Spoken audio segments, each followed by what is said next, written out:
Olá, sejam bem-vindos a mais um episódio do Industrialização, podcast que fala sobre o passado, o presente e o futuro da indústria.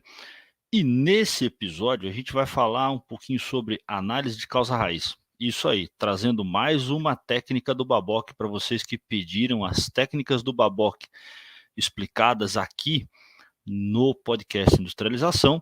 Para quem está chegando agora, a gente já tem episódios sobre o Babok, sobre o padrão essencial da análise de negócios, que é mais ou menos um resumo ali do Babok, e é um documento aberto. O Babok é pago ou somente para associados ao IIBA, mas o padrão essencial é um documento aberto. Agora, o Babok é o guia que traz essas 50 técnicas aí de análise de negócios que a gente vem falando por aqui. Para quem não viu também o primeiro vídeo sobre análise SWOT, vai lá na nossa timeline, tem o vídeo da análise SWOT, e como eu tenho feito aqui, vou compartilhar o Babok, trazer a análise de causa-raiz, explicar o que é isso para você depois da nossa vinheta.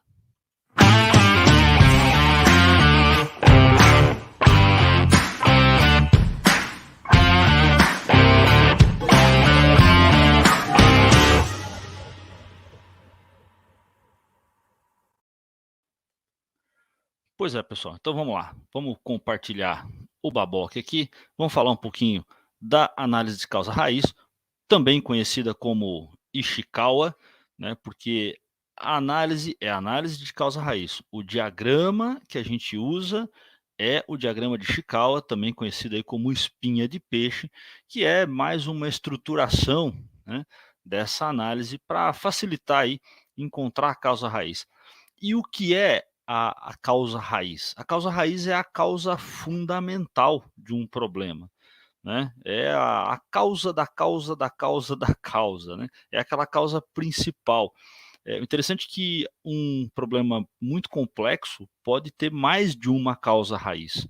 Um problema muito complexo pode ter inúmeras causas encadeadas, tá? E podem ter causas que a gente pensa que é uma causa, mas na verdade é já uma cadeia de consequências, é uma causa que é gerada por uma outra causa por trás, e essas causas raiz são muito difíceis, às vezes, de serem encontradas. Então, é um pouquinho diferente de quando a gente fala que eu estou resolvendo um problema errado, né? Porque às vezes eu estou atacando lá no ponto errado, tá? Mas muitas vezes a gente resolve o problema errado, não olhando a causa raiz, né? Ou colocando energia, na verdade, para resolver uma consequência, né, que não é a causa raiz, e aí a gente, na verdade, só está escondendo os sintomas, só está amenizando os sintomas, né, efeitos, e não uma causa raiz, tá? Como o Babok costuma trazer em quase todas as técnicas, ele traz o propósito da técnica, dizendo justamente isso, que a causa raiz é a causa fundamental de um problema. Essa análise é usada para isso, e depois ele descreve, né, o que é a causa raiz, que é um exame sistemático de um problema ou situação que se concentra na origem do problema, né, como ponto adequado de correção, ao invés de apenas tratar efeitos, que são os sintomas. E diz que aplica uma abordagem de análise iterativa a fim de considerar que pode haver mais de uma causa raiz. Por isso a gente usa aí a espinha de peixe.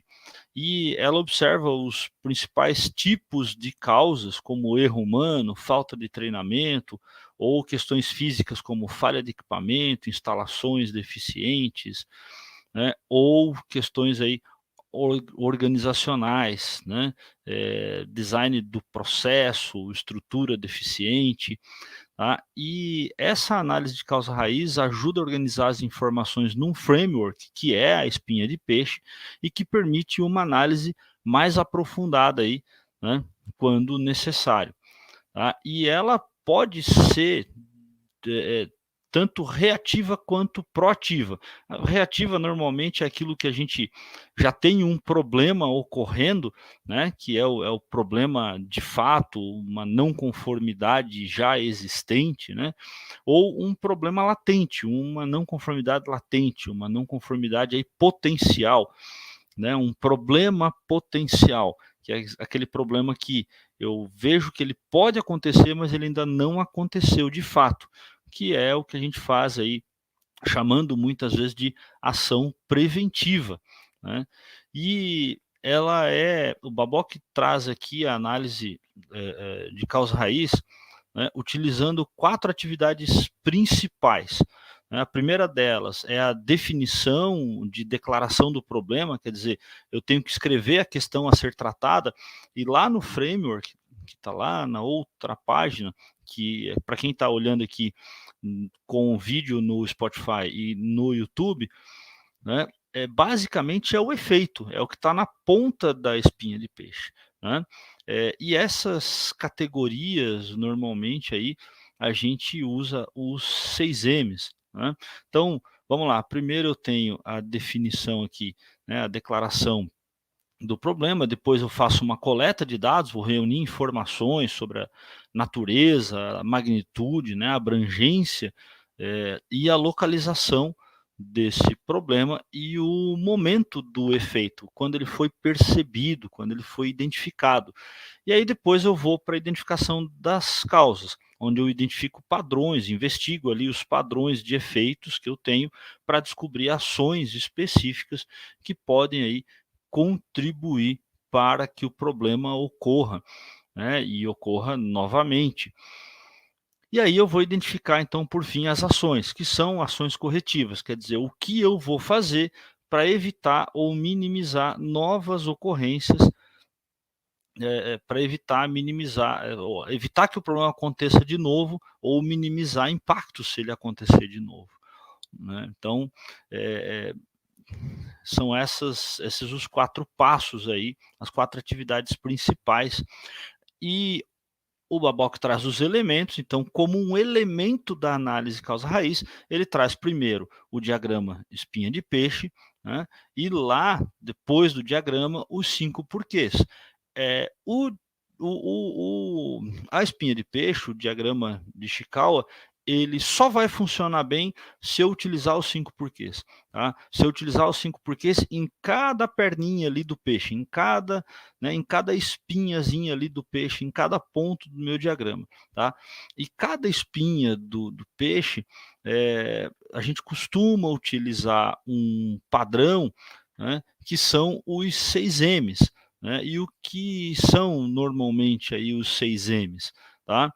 Método, que é utilizado ali para o método que é utilizado para conceber o produto ou o serviço que eu estou analisando, matéria-prima, que são materiais que compõem o produto ou o serviço, máquina, que é principalmente ali, os equipamentos, né, as máquinas propriamente ditas, que podem gerar problema, né, ou que são as principais causadoras. Um problema pode envolver muitas máquinas.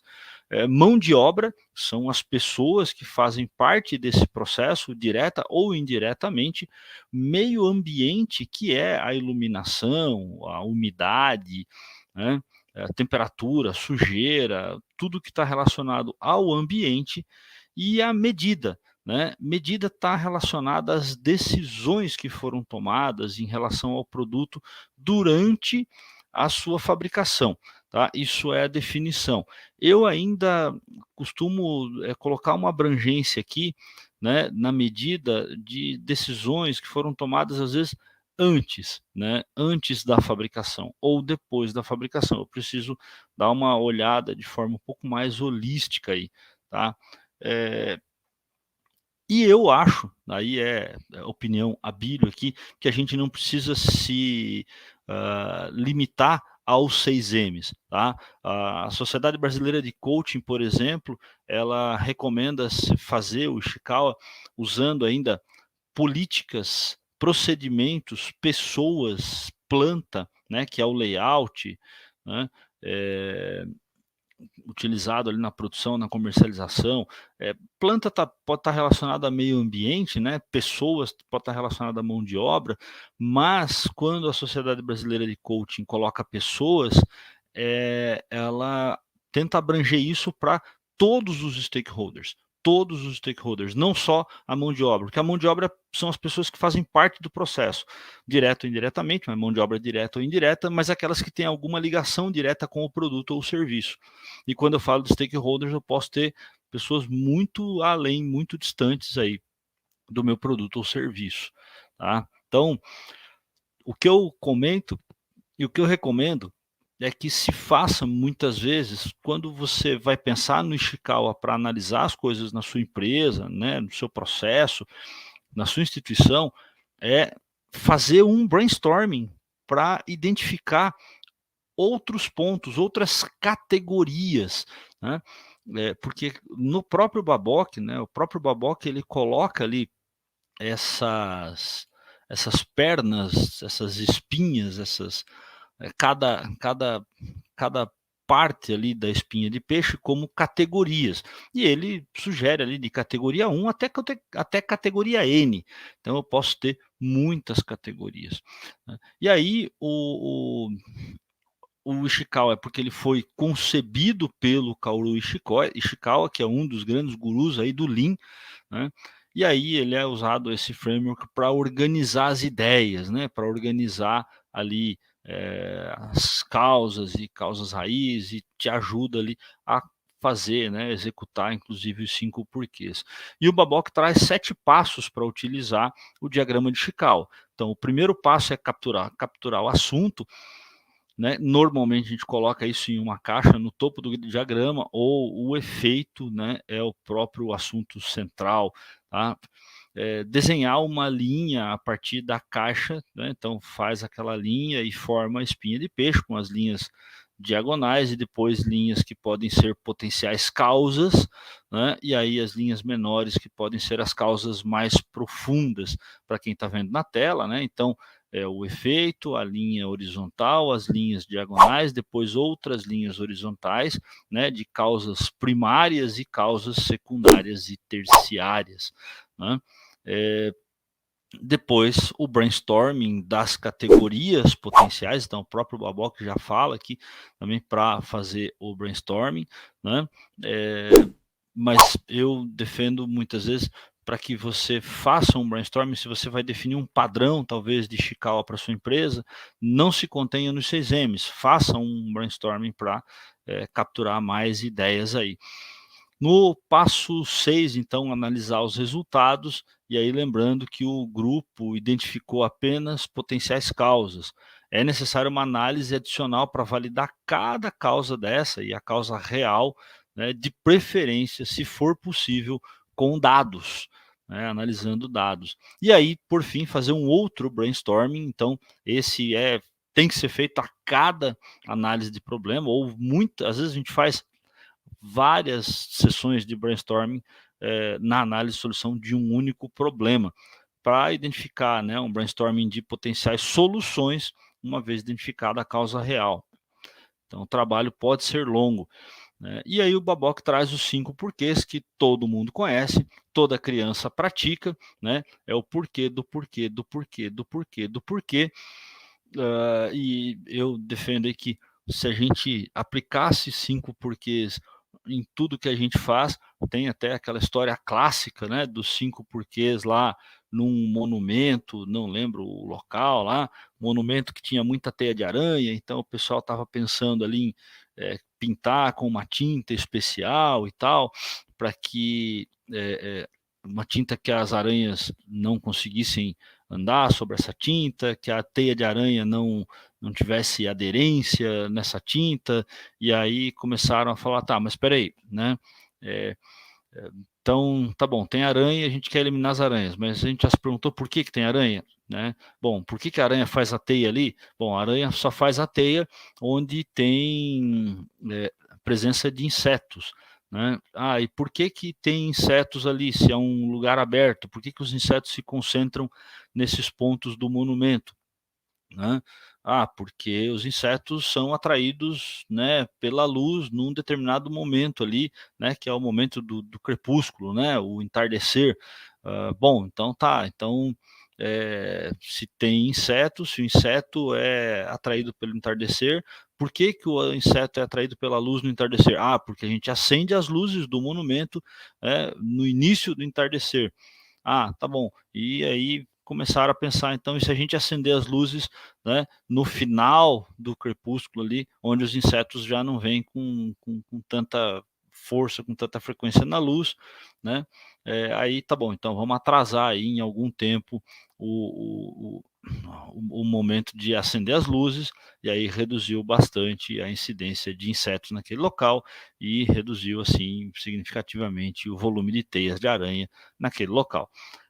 Não sei se essa história é verdade, mas essa história eu ouço contar ela faz mais de 20 anos aí, sempre que a gente tem aí, ah, né, histórias dos 5 porquês, né. Mesma história, uma outra história interessante é aquela da Ford, que o carro, né, não pegava quando o cara ia comprar sorvete de baunilha, aí começaram a investigar, né, e o cara reclamou, né, que o carro só não pegava quando, eh, não comprava quando comprava sorvete de baunilha. Pô, mas espera aí, por que que o carro ele desliga o carro e liga de novo, né, e aí o carro só não pega quando é o sorvete de baunilha? E aí começaram a investigar, né, por que que o carro não liga e por que que é o sorvete de baunilha, o que que tem, que relação tem ali, e aí descobriram que o tempo, do sorvete de baunilha era muito mais rápido e começaram a fazer testes de desligar e ligar o carro, né, nesse período e começaram a investigar, não tinha tanta eletrônica naquela época, começaram a investigar e descobriram ali que, tinha uma peça que ela precisava resfriar o suficiente para ligar o carro novamente e o sorvete de baunilha era muito rápido, e aí o carro não ligava novamente. Então a causa não era o sorvete de baunilha, né, a causa raiz era uma peça que não estava resfriando o suficiente para o carro poder ligar novamente, né, eh, porque o sorvete de baunilha saía mais rápido que os outros. Então, tem várias histórias aí dos clássicos do Lean, que eu gosto bastante, que mostram a importância de analisar a causa raiz e perguntar o porquê do porquê do porquê, né. Se você conhece alguma história, comenta com a gente aí, coloca nos comentários, né, no YouTube, manda para a gente lá no Instagram do Industrialização, né, ou comenta no Spotify também, se você conhece alguma história aí de análise de causa raiz e 5 porquês, alguma história legal, e aí a gente traz a sua história aqui para o podcast Industrialização, que tal? E aí o Babock então coloca aqui que os 5 porquês é um processo de perguntas para explorar a natureza e a causa de algum problema. A abordagem faz perguntas repetidamente numa tentativa de chegar na causa raiz e é a ferramenta utilizada aí, né, de uma ferramenta de facilitação, muito simples, né, para usar quando a gente tem algum problema aí, eh, especialmente que envolva interação humana, né. Então a gente tem que escrever o problema num flipchart, num quadro branco, alguma coisa e sair perguntando, né: "Por que você julga que esse problema ocorre?", né, e aí capturar depois logo abaixo e depois pergunta: "Por que novamente esse ponto ocorre?", tá. E aí você vai fazendo isso repetidas vezes e tem uma ideia, né, de que os 5, assim, a gente raramente vai passar dos 5 porquês. Às vezes a gente acha essa causa raiz no terceiro porquê, às vezes pode passar de 5 porquês, né, se for um problema muito complexo, a gente pode passar dos 5 porquês. Tá? E eles podem ser usados aí sozinhos ou como parte da técnica do Ishikawa, né? Mas normalmente eu prefiro usar os 5 porquês como parte do Ishikawa, mesmo que eu preencha somente uma espinhazinha, uma perna lá do Ishikawa, tá? Mas é melhor colocar lá no framework. Acho que é muito mais interessante colocar lá no framework, tá? E eu já usei isso lá na qualidade, quando eu trabalhava na área da qualidade, uso hoje, né, com sistemas, com processos, né, com problemas um pouco mais estratégicos muitas vezes, tá? Não fica um Ishikawa simples. E que framework eu utilizo, né, para o Ishikawa e para os 5 porquês, tá? Eu costumo utilizar ou Xmind, tá? Montando ali, tem templates, né, para o Ishikawa no Xmind, tá? É muito legal de usar. E uso bastante também no Miro. No Miro também tem templates de Ishikawa e 5 porquês para você utilizar. É muito legal e ajuda bastante o Xmind para quando você está conduzindo e você somente está preenchendo, né? Agora o Miro, eu acho que é legal para usar numa equipe, aí, num time colaborativo, principalmente online, tá? Então todos podem mexer ali na planilha, e o dashboard do Miro é bem legal, né? Bem fácil de usar. Beleza? E aí, gente, tem as considerações de uso que o Babok traz para todas as técnicas. Ele traz como pontos fortes do Ishikawa, né, da análise de causa-raiz, que ele ajuda a manter uma perspectiva objetiva ao realizar uma análise de causa e efeito, né, e permite que os stakeholders especifiquem uma solução efetiva nos pontos apropriados. Então, você vai colocando causa, né, efeito, causa e solução, vai trazendo isso, e aí vai gerando ações ali para um programa, para um plano de ação, né, para ações corretivas. Isso é muito legal, funciona muito bem. E as limitações? Ele funciona melhor quando o analista de negócio tem um treinamento formal para garantir que as causas raízes e não apenas os sintomas do problema sejam identificados. E aí, quando o Babok fala que em treinamento, eu entendo que o analista de negócio tem que ter conhecimento, um mínimo de conhecimento daquela área que ele está tentando estudar, tá? Mesmo que ele tenha especialista, outras pessoas junto com ele nessa análise, tá? O analista de negócio tem que conhecer aquela área. Se é um problema financeiro e vai atuar no financeiro, ele tem que ter conhecimento de finanças. Se é um problema de um produto específico de fábrica, de um processo de fabricação, ele tem que ter um mínimo de conhecimento lá, né? E eu acho que o analista de negócio precisa conhecer bastante a arte da facilitação, né? Tem um livro da arte da facilitação lá nos livros da biblioteca virtual do IIBA, um livro chamado Arte da Facilitação. Se vocês quiserem, eu trago um resumo desse livro para vocês. Comenta aí, pede que eu traga um resumo do livro A Arte da Facilitação aqui para vocês saberem o que é a facilitação, como eu faço muitas vezes para juntar um monte de gente numa sala e sair dali muitas vezes com uma análise bem feita, com um processo definido, ou pelo menos com um norte de trabalho, né? Quando está, em alguns momentos, a empresa está perdida, sem direção para resolver algum problema, né? Cada um tentando resolver o problema sozinho, e aí a gente coloca várias pessoas aí numa sala, num workshop na essência da palavra. O workshop também é uma técnica do Babok. Se vocês quiserem que eu fale sobre ele aqui, comenta aí que eu falo, tá? A gente faz um workshop, e aí como que eu faço para fazer com que as pessoas trabalhem juntas na mesma ideia ali, né? E aí eu trago esse resumo do livro Arte da Facilitação para vocês, né? E o Ishikawa, ele pode ser difícil ali com problemas complexos, né? Então existe potencial para levar a um caminho errado, principalmente, ou uma conclusão sem solução, diz aqui o Babok, principalmente se você ou a equipe, ou o time todo ali, você mais o time, estiverem cansados, né, e desistirem ali de analisar a fundo, porque muitas vezes a gente já preencheu uma série de coisas ali na espinha de peixe, e aí, tá cansado e para de pensar. Nesse momento, é muito melhor parar ali, né? Deixa o texto dormir, deixa o desenho dormir, volta nele numa próxima reunião, tá? E tente dividir os problemas e as causas em causas que podem ser tratadas mais rapidamente, com pouco esforço, causas que vão precisar de mais esforço e precisam ser tratadas, tá?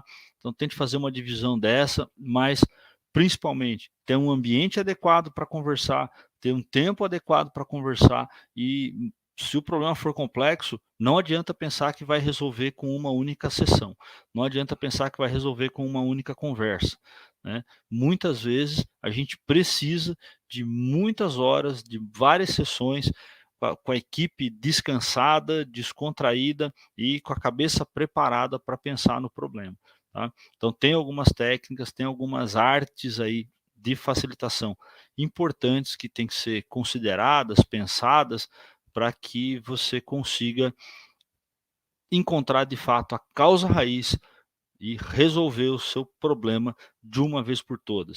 Dá para usar Ishikawa na vida?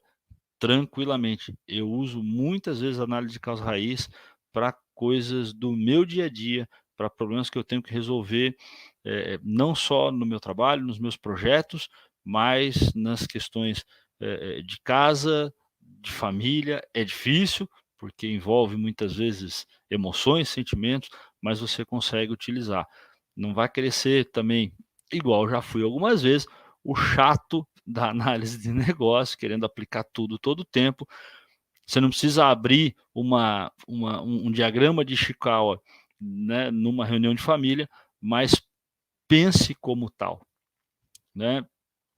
Desenvolva esse mindset de análise de negócio para pensar como tal, mesmo que as pessoas não percebam que você está pensando assim.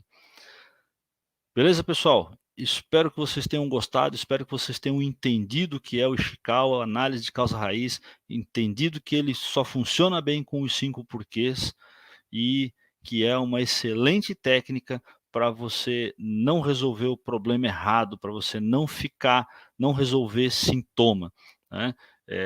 Quem tem febre e só toma analgésico, muitas vezes pode estar escondendo um problema muito grave, né. Muito grave, só toma, quem tem dor só toma, né, a dipirona, o paracetamol, e aí dá uma melhorada, pode estar escondendo um problema muito grave, né. E aí esse problema vai estourar depois, e aí pode ficar mais complicado de resolver, né. Então, use o Ishikawa para não resolver efeitos, para não resolver sintomas, mas sim resolver causas, né, resolver a parte fundamental ali, que gera os problemas na sua empresa e na sua vida. Beleza, pessoal? Obrigado quem ficou comigo até aqui. Comente, compartilhem e até o próximo Industrialização com mais técnicas de análise de negócios para vocês. Valeu, pessoal!